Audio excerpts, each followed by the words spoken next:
मग राहायचं कुठे, खायचं कुठे? खायचं काय, आमच्या शिंदे साहेबांनी जरा आम्हाला हॉटेलला दिलं होतं. आम्ही स्वतः घरातून बनवून आणलं होतं. बाबा, मी हा व्हिडिओ पाहिला आणि मनात प्रश्न आला, शिंदे साहेबांमुळेच आता तुम्हाला पुढचे काही दिवस घरी यायला जमणार नाहीये का?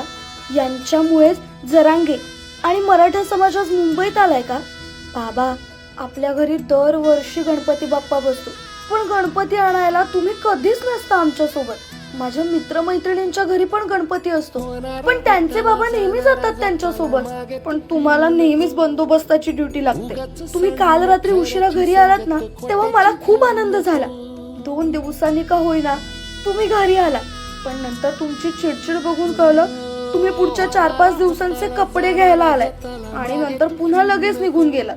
आई सांगत होती की मुंबईत सध्या खूप माणसं आली आहेत म्हणे, त्यांच्याच बंदोबस्तासाठी बाबा गेले.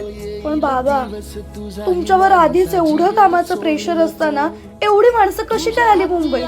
त्यांची आंदोलनं, मागण्या ज्या काही कारणांवरून असतील, पण हे सगळं गणपती नंतर करता आलं नसतं का?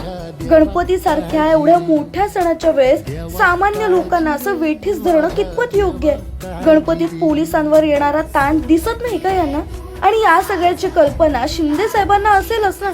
बाबा, त्या शिंदे साहेबांना माहित नाही का पोलिसांच्या घरी गणपती असतात ते?